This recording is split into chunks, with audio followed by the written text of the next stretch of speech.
በስመ አብ ወወልድ ወመንፈስ ቅዱስ አሐዱ አምላክ አሜን። በመጀመሪያም በክርስቶስ ክርስቲያን፣ በወልድ ውሉድ፣ በመንፈስ ቅዱስ መንፈሳውያን የተሰኛችሁ የክርስቶስ ቤተሰቦች የእናታችን የእመቤታችን የቅድስት ድንግል ማርያም የአስራት ያደራ ልጆች እስከ ሞት ድረስ በወደደንና ባፈቀረን በጌታችንና በአምላካችን በመድኃኒታችን በኢየሱስ ክርስቶስ ፍጹም የሰላምታ ቃል ሰላም እላችኋለሁ። እንደምን ሰነበታችሁ? አሚን። የጌታችንና የአምላካችን የመድኃኒታችን የኢየሱስ ክርስቶስ ስሙ ከአጽናፈ ዓለም እስከ አጽናፈ ዓለም ከፀሐይ መውጫ እስከ ፀሐይ መግቢያ ድረስ የከበረና የተመሰገነ ይሆነልን። እንዲሁም አትለየውምና እናቱ እናታችን እመቤታችን ቅድስት ድንግል ማርያም ስሟ የከበረና የተመሰገነ ይሆነልን። ቅዱሳን መላእክት፣ ቅዱሳን ጻድቃን፣ ቅዱሳን ሰማዕታት እግዚአብሔር ያከበራቸው ሁሉ እንደየክብራቸውና እንደየሞገሳቸው የተመሰገኑና የተከበሩ ይሆነልን። እንዲሁም የተወደዳችሁና የተከበራችሁ የሰንበት ሚዲያ የዩቲዩብ ቻናል ተከታታዮች ሁላችሁም በያላችሁበት የዓለም ክፍል የእግዚአብሔር አምላክ ሰላምና ፍቅር ከናንተ ጋር ይሁን። ይህንን መርሃ ግብር በየሥራ ቦታችሁ በየመኖሪያ ቤታችሁ ሆናችሁ በእምነት የምታደምጡ የቅዱሳኑ ረድኤትና በረከት ከናንተ ጋር ነው። እንዲሁም ከጠላታችን ከዲያብሎስ እስራት እንፈታለን፣ ከያዘንም ደዌ እንድናለን። ሁላችሁም የሰንበት ሚዲያ ዩቲዩብ ቻናል ተከታታዮች በሀገር ውስጥም በሀገር ውጭም ያላችሁ ይህንን መንፈሳዊ ቻናል ሁልጊዜ በየዕለቱ ሰብስክራይብ፣ ላይክ፣ ሼር በማድረግ አገልግሎቱን እንድትደግፉና ያላችሁን ሐሳብና አስተያየት በኮመንት ስር እንድታስቀምጡልን እንጠይቃለን። እንዲሁም የየዕለቱን መርሃ ግብሮች ሁልጊዜ በዚህ ቻናል ስለምንለቅ መርሃ ግብሮቹን በቻናላችን በመግባት እንድትከታተሉ ስንል በአክብሮት እንጋብዛለን። በድጋሚ እግዚአብሔር አምላክ ሰላምና ፍቅር ከእናንተ ጋር ይሁን። እንኳን በየካቲት 13 ቀን ታስበውና ተከብረው ለሚውሉ ለቅዱሳን በዓላት ቅዱስ ሰርግዮስ በሰማዕትነት ያረፈበት የዕረፍቱ መታሰቢያ በዓል፣ የእስክንድርያ አገር ሊቀ ጳጳሳት ጢሞቴዎስ የዕረፍቱ መታሰቢያ በዓል፣ ለሶርያ መስፍን ልጁ የሆነ ለተመሰገነ ለሁለተኛው ቅዱስ አውሳቢዮስ የምስክርነቱና የዕረፍቱ መታሰቢያ በዓል፣ ታላቁ ሰማዕት ቅዱስ ቪክቶር የተወለደበት ዕለት በሰላም አደረሳችሁ አደረሰን። የከበረ ቅዱስ ሰርግዮስ የካቲት 12 በዚህች ቀን የከበረ ሰርግዮስ በሰማዕትነት ሞተ። አባትና እናቱ ወንድሞቹም ከእርሱ ጋር ሌሎቹም ብዙ ሰዎች ሞቱ። የዚህም ቅዱስ ሰርግዮስ አባትና እናቱ ደጎች ነበሩ። የአባቱ ስም ቴዎድሮስ የእናቱ ስም ማርያም ነው። እድሜውም 20 ዓመት ሲሞላው በክብር ባለቤት ክርስቶስ ስም ይሞት ዘንድ በልቡ አሰበ። ወደ መኮንኑ ቆጵርያኖስም ቀርቦ በክብር ባለቤት በጌታችን በመድኃኒታችን በኢየሱስ ክርስቶስ ስም ታመነ። መኮንኑም ጽኑ ስቃይን ያሰቃዩት ዘንድ ያስሩትም ዘንድ አዘዘ። ጌታችንም ነፍሱን ወደ ሰማይ አምጥቀው የቅዱሳን ሰማዕታት መኖሪያ ያሳዩት ዘንድ አዘዘ። አይቶም ተጽናናች፣ ከስቃይ ከሕመሙም ፈወሰው። ቀሲስ አባ መጽኑንና 2 ዲያቆናትም ተጋድሎን ሰሙ። ያን ጊዜም ተነስተው ወደ አትሪብ አገር ገዥ ቀርበው በክብር ባለቤት በጌታችን በኢየሱስ ክርስቶስ ስም ታመኑ። የጸና ግርፋትን ይገርፏቸው ዘንድ አዘዘ። እንዲሁም አደረጉባቸው። ሕዝቡም ሁሉ በዙሪያቸው ሆነው ይመለከቷቸው ነበር። ስለ ቄሱና ከእርሱ ጋር ስላሉት አዘኑ። ቄሱ ግን ፊቱን ወደ እርሳቸው መልሶ ገሰጻቸው፣ አስተማራቸውም። በክብር ባለቤት በጌታችን በመድኃኒታችን በኢየሱስ ክርስቶስ በቀናች ሃይማኖት እንዲህ ጽኑ አላቸው። ከዚህም በኋላ በውሃ ላይ ጸልዮ በላያቸው ረጨ። በዚያን ጊዜ በላያቸው ወርዷልና የመንፈስ ቅዱስ ጸጋ ተቀብለው በክብር ባለቤት በጌታችን በመድኃኒታችን በኢየሱስ ክርስቶስ ታመኑ። ራሶቻቸውንም በሰይፍ ቆረጧቸው። የሰማዕትነትን አክሊል በመንግሥተ ሰማያት ተቀበሉ። ከዚህ በኋላ ቄሱን ከውሽባ ቤት ማንደጃ ውስጥ ጨምሩት ዘንድ መኮንኑ አዘዘ። እግዚአብሔርም ከእሳት አዳነው። እግዚአብሔርም የታዘዘ መልአክ ተገለጠለትና እርሱ ስለ ክብር ባለቤት ክርስቶስ ስም 3 ጊዜ ምስክር እንደሚሆን አስረዳው። ከእሳት ማንደጃውም ውስጥም አወጣው። መኮንኑም ወደ እስክንድርያ ሀገር ላከው። ተጋድሎውንና ምስክርነቱን በዚያ ፈጸመ። የምስክርነቱን አክሊልንም በመንግስተ ሰማያት ተቀበለ። ከዚህ በኋላ መኮንኑ ቆጵርያኖስ የከበረ ሰርግዮስን ያቀርቡት ዘንድ አዘዘ። ታላቅ ስቃይንም አሰቃየው። የነሐስ መንኮራኩሮችንም አምጥተው ከውስጣቸው አስገብተው አበራዩት። ሕዋሳቱም 4 ክፍል ሆኖ ስጋው ሁሉ ተቆራረጠ። ጌታችንም አድኖ ያለ ጉዳት በጤና አስነሳው። ዳግመኛም እንዲሰግድለት ጣዖት አመጡ። ቅዱሱ ግን ሲረግጠው ወድቆ ተቀጥቅጦ ደቀቀ። ቆጵርያኖስም አይቶ በክብር ባለቤት በጌታ በኢየሱስ ክርስቶስ አመነ። አምላክ ቢሆን ራሱን ማዳን በቻለ ነበር አለ። ከዚህም በኋላ የጭፍራ አለቃ ስሙ አውሄዎስ የሚባል የከበረ ሰርግዮስን ፈልጎ ያዘው። ቆዳውንም ገፈው በተቀላቀለ ኮምጣጤና ጨው ቁስሉን ያሹት ዘንድ አዘዘ። ጌታችን ግን በስቃዮች ላይ ያጸናውና ያበረታው ነበር። እናቱና እህቱም ሰምተው ወደ እርሱ መጡ። ባዩትም ጊዜ በላዩ አለቀሱ። ከሐዘንም ብዛት የተነሳ እህቱ ነፍሷን አሳለፈች። የከበረ ሰርግዮስም ስለ እህቱ ወደ ጌታችን ጸለየ። ከሞት ድና በሕይወት ተነሳች። ያን ጊዜ የሰማዕታትን ገድል የሚጽፍ የአክፋስ ሀገር ሰው የከበረ ዮርዮስ መጣ። ገድሉንም ሁሉ ከእርሱ ተረዳ። ለስጋውም እንደሚያስብ ቃል ገባለት። ከዚህ በኋላ ደግሞ የከበረ ሰርግዮስን በመንኮራኩር ውስጥ ያሰቃዩት ዘንድ በጆሮዎቹ የእሳት መብራቶችንም እንዲጨምሩ የእጆቹንና የእግሮቹን ጥፍሮች እንዲነቅሉ በአንገቱም ከባድ ድንጋይ አንጠልጥለው ከብረት አልጋ ላይ አስተኝተው ከበታቹ እሳት እንዳነዱ አውሄዎስ አዘዘ። እንዳዘዘውም አደረጉበት። ጌታችን ኢየሱስም ያጸናውና ያለ ጥፋት በጤና ያስነሳው ነበር። የሰራዊት አለቃ አውሄዎስም ማሰቃየቱን በደከመ ጊዜ ራሱን በሰይፍ ቆርጡ ዘንድ አዘዘ።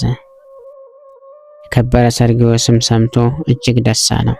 ወደ አባቱና ወደ እናቱ ወደ ወንድሞቹ ላከ። ዘመዶቹ ሁሉ የእርሱ የሆኑ ሰዎችም መጡ። በአፉም ልጓም ነጉመው ቸብቸቦውን ወደሚቆርጡበት ሲስቡት አገኙትና መኮንኑን የረከሱ ጣዖታትም ረገሙ። መኮንኑም ከከበረ ሰርግዮስ ጋር ሁሉንም ቸብቸቧቸውን እንዲቆርጡ አዘዘ። በመንግስተ ሰማያትም የሰማዕትነትን አክሊል ተቀበሉ። እንዲህም ሆነ። ከሕዝቡ ውስጥ አንድ ታናሽ ሕፃን እግዚአብሔር ዓይኖቹን ገልጦለት ቅዱሳን ሰማዕታትን ነፍሳቸውን መላእክት ወደ ሰማያት ሲያወጧቸው አይቶ ጌታ ኢየሱስ ክርስቶስ ሆይ ይቅር በለኝ እያለ በከፍተኛ ቃል ጮኸ። እናትና አባቱም መኮንኑ ሰምቶ ስለ እርሱ እንዳያጠፋቸው አፉን የሚዘጉ ሆኑ።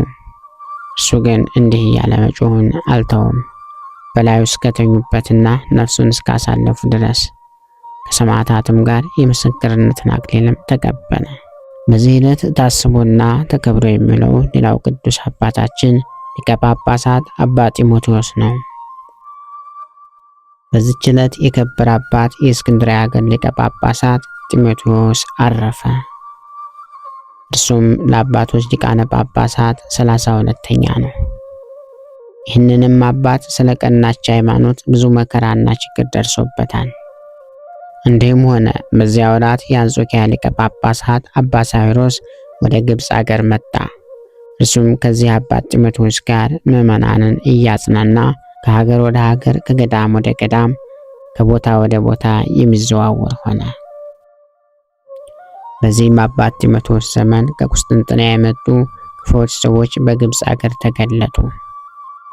እነርሱም የክርስቶስን ተዋህዶ ምትሃት በሚያደርግ መከራውን ትንሣኤውን በሚክድ በረከሰ በአውጣቂ ትምህርት የሚያምኑ ናቸው። ይህም አባት አውግዞ ከግብፅ አገር አሳደዳቸው። ዳግመኛ በዘመኑ ምዕመን ንጉሥ አንስጣቴዎስ አረፈና በእርሱ ፈንታ ኬልቄዶናዊ መናፍቅ ዩስጣቴያኖስ ነገሰ። እሱም በአባ ጢሞቴዎስ ፈንታ ዲናሪዎስን ሊቀ ጵጵስና ሾመው። ሃይማኖታቸው የቀና ምዕመናንም ሁሉ በኬልቄዶን ጉባኤ ወደ ተወሰነ ሃይማኖት ሊመልሳቸው በቁስጥንጥንያ ጉባኤ ሰብስቦ የአንጾኪያውን ሊቀ ጳጳሳት አባ ሳዊሮስን ከኤጲስቆጶሳቶቹ ጋር አስመጣው። በኬልቄዶን ጉባኤ በተበላሸች ሃይማኖቱ ያምኑ ዘንድ አስገደዳቸው። እነርሱ ግን አልተቀበሉትም፣ ትእዛዙንም አልሰሙም።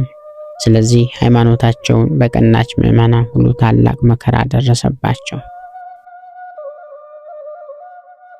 ይህ አባ ጢሞቴዎስ በመንበረ ሲመቱ 17 ዓመት ኑሮ በሰላም አረፈ። በዚህ ዕለት ታስቦና ተከብሮ የሚውለው ሌላው ቅዱስ አባታችን ቅዱስ አውሳብዮስ ጻድቅ ነው። በዚህችም ዕለት መልካም ስም አጠራርና ጣፋጭ ዜና ያለው በሶርያ መስፍን ልጁ የሆነ የተመሰገነ ለሁለተኛው አውሳብዮስ የምስክርነቱና የዕረፍቱ መታሰቢያ በዓል ነው። ለእርሱም መንፈስ ቅዱስን የተመላች ስሟ አውሎፊያ የሚባል እህት አለችው። ይህንንም ቅዱስ በተግሣጽና ጥበብን በማስተማር አሳደጉት። ባደገም ጊዜ እጅግ ደም ግባት ያላት የሮሜውን ንጉሥ ልጅ በብዙ ክብር አጋባት። በዚያችም ዕለት ወደ እህቱ ገብቶ እስቲ ምከሪኝ፣ ልቤ ይህንን ጋብቻ አይሻውም፣ ዓለምን ንቆ መተው እንጂ አላት። እህቱም የዚህ የኃላፊው ዓለም ጣዕም ምን ይጠቅምሃል? እንደ ሊቀ ጳጳሳት ድሜጥሮስ በድንግልና መኖር ይሻልሃል አለችው። ምሽትም በሆነ ጊዜ ሙሽሪት ወዳለችበት ገብቶ አንገቷን ያዝ አድርጎ ሳማት። እህቴ መልካምን ነገር እነግርሽ ዘንድ እሺ በይኝ አላት። በል ተናገር አለችው። እርሱም እወቂ፣ ይህ ዓለም ፍላጎቱም ሁሉ ኃላፊ እንደሆነ ያንቺም ደም ግባትሽና ላይሽ እንደሚጠፋ ከጽድቅ ሥራ ብቻ በቀር የሚጠቅመን የለም። አሁንም ስጋችንን ከምናሳድፍ ድንግልናችንን ጠብቀን መኖር ይሻለናል አላት። እርሷም ወንድም ሆይ እኔም ጋብቻን አልሻም እንዳልክ ይሁን አለችው። በዚህም ምክር ተስማምተው ሁለቱም በአንድነት የጽድቅን ሥራ በመጀመር እየጸለዩ እየጾሙ በየሌሊቱ ከባህር ውስጥ ቆመው ያድራሉ። አትራ ወደምትባልም ቤተክርስቲያን እየሄዱ 4000 ጊዜ ይሰግዳሉ። የዳዊትን መዝሙርና የዮሐንስ ወንጌልን ያነባሉ። ሥጋውና ደሙን ሳይቀበሉ ሁልጊዜ እህል አይቀምሱም። በአንዲት ዕለትም የሶርያ ንጉሥ ሚስት አውሳብዮስን አይታው እጅግ ወደደችው። ከባሮቿም ሁለቱን ልካ ወደ እርሱ አስመጣቸው። በአልጋዋም ላይ ምንጣፎችን አንጥፋ ቢጫ ሐር ልብስ አለበሰች። በአንገቷም የወርቅ ማርዳ በማድረግ አጌጠች። አውሳብዮስንም በልቤ ያለውን እነግርህ ዘንድ ና ከዚህ ተቀመጥ አለችው። እርሱም ከንጉሥ ሚስት ጋር አልቀመጥም፣ እንደ ቆምኩ ንገሪኝ አላት። እርሷም አንተን ከመውደድ ብዛት የተነሳ ሰውነቴ ይናወጣል፣ ሁለመናዬም ይቀልጣልና ና ከኔ ጋር ተኛ አለችው። እርሱን አንተን ከመውደድ ብዛት የተነሳ ሰውነቴ ይናወጣል፣ ሁለመናዬ ይቀልጣልና ከኔ ጋር ተኛ አለችው። እርሱም ከንጉሥ ሚስት ጋር መተኛት የሚገባኝ ሳይሆን የእግዚአብሔር ትእዛዝ እንዳልሆነምና ከአንቺ ጋር አልተኛም አላት። ልትይዘውም በወደደች ጊዜ አመለጣትና ሩጦ ሄደ። ወደ ቤተ ክርስቲያን ገባ። እርሷም በታላቅ ድምፅ ጮኸች። ባሮቿም ደርሰው እመቤታችን ሆይ ምን ሆንሽ አሏት። እርሷም ይህ ስራየኛ አውሳብዮስ ወደ እኔ ገብቶ የማይገባ ነገርን ተናገረኝ። አይሆንም ባልኩት ጊዜ ስራዬን ስላደረገብኝ መንቀጥቀጥና ጻር ያዘኝ አለቻቸው። ከዚህ በኋላ ከቤተ ክርስቲያን አውጥተው ያመጡት ዘንድ 14 መምህራንን አዘዘች። ወደ እርሷም ባደረሱት ጊዜ በብረት ዘንጎች ይደበድቡት ዘንድ እጆቹንና እግሮቹንም አስረው ከከተማ ውጭ በ4 እንጨቶች ላይ ይሰቅሉት ዘንድ አዘዘች። ከባሮቿም አንዲቷን ልኳ እርሷም ከተሰቀልክበት ልታወርድህ ለእመቤቴ ያለችን እሺ በላት አለችው። እርሱም የአመንዝራን ቃል አልሰማም አላት። በዚያን ጊዜ መጸለይ ጀመርና እንዲህ አለ። አቤቱ የአብርሃም የይስሐቅና ያዕቆብ ፈጣሪ እግዚአብሔር ሆይ አባቶቻችንን ከመከራቸው ሁሉ ያዳንካቸው አንተ ነህና እኔን ባሪያህንም አውሳብዮስን አድነኝ።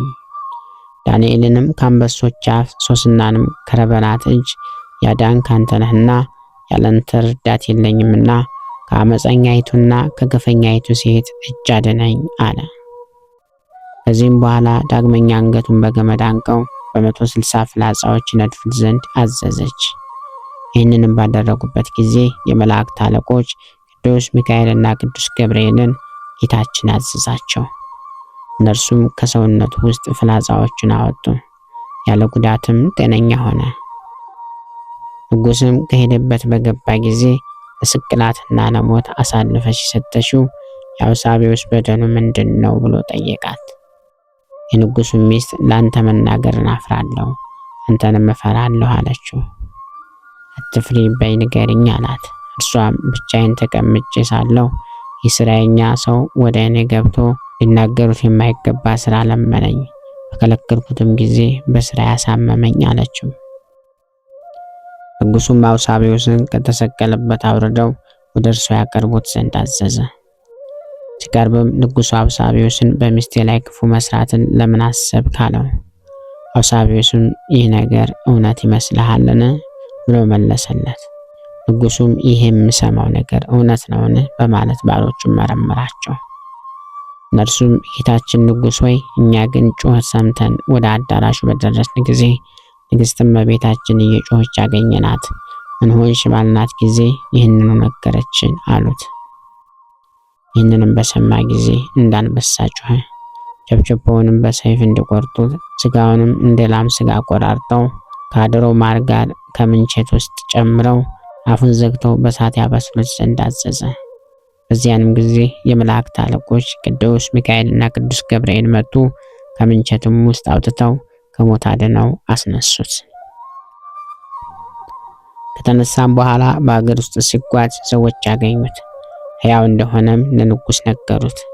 ንጉሱም እንዳመጡትና 4 ዛንጀሮችንም በአካላቶቹ ውስጥ እንዳስገቡ አንዱን በአንገቱ ውስጥ፣ አንዱን በወገቡ፣ አንዱን በጎኑ፣ አንዱን በጉልበቱ ውስጥ አስገብተው እጅና እግሩንም አስረው ከእሳቱ ተጨምሩት ዘንድ አዘዘ።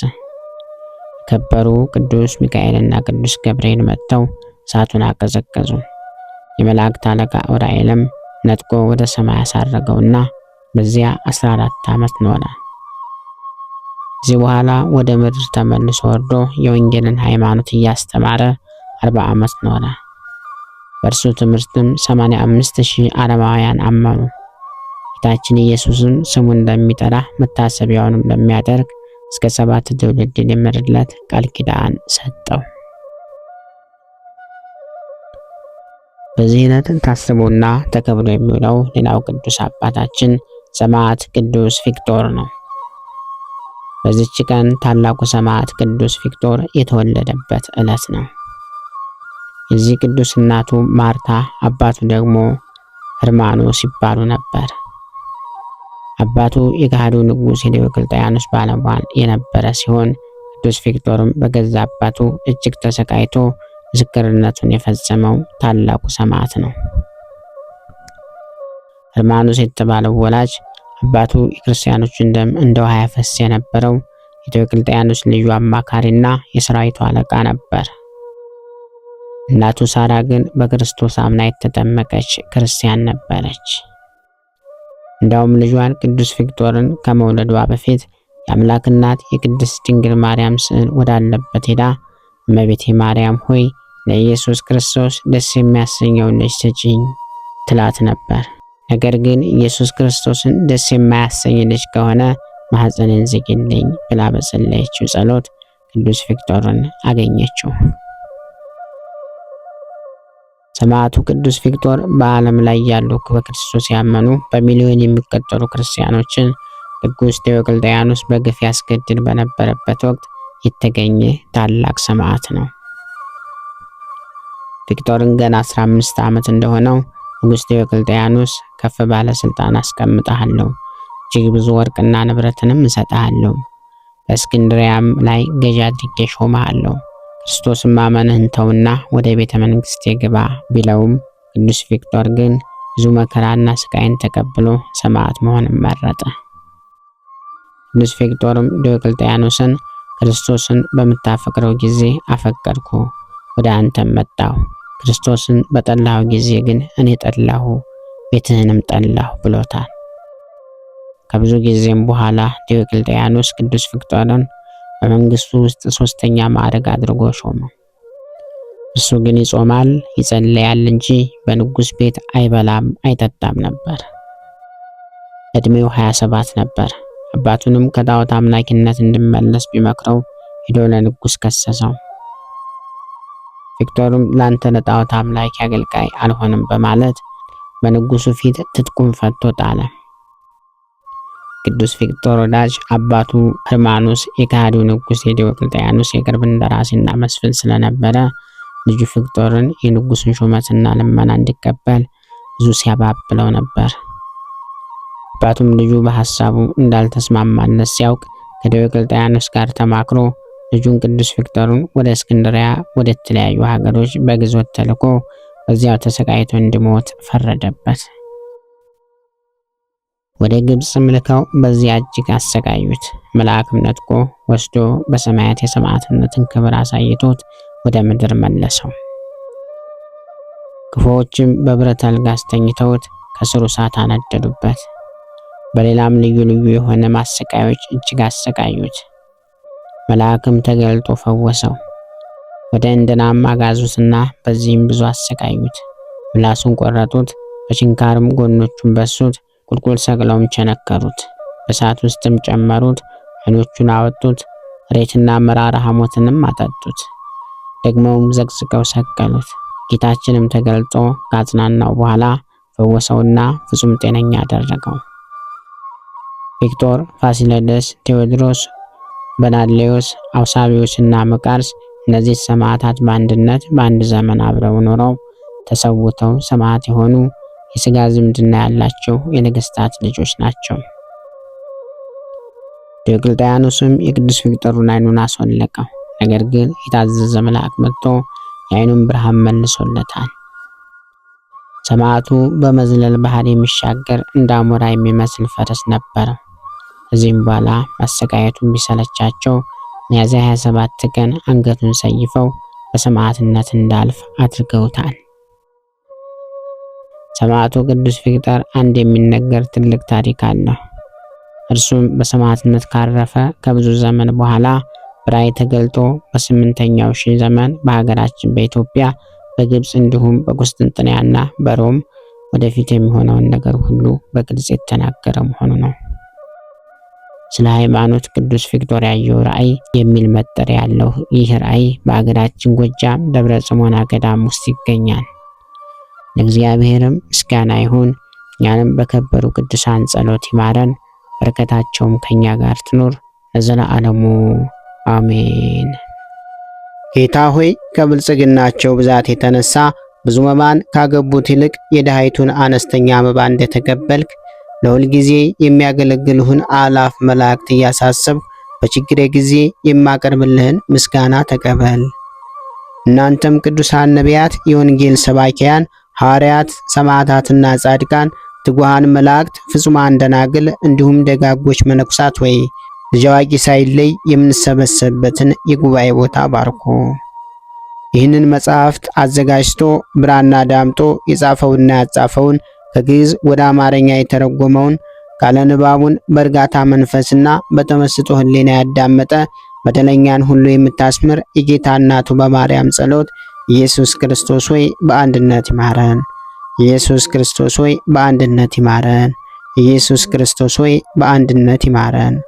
ክብር ምስጋና ይሁን አንድ አምላክ ለሚሆን ለአብ ለወልድ ለመንፈስ ቅዱስ ስም እስከ ዘላለሙ አሜን። ወስብሐት ለእግዚአብሔር ወለወላዲቱ ድንግል ወለመስቀሉ ክቡር። ይቆየን።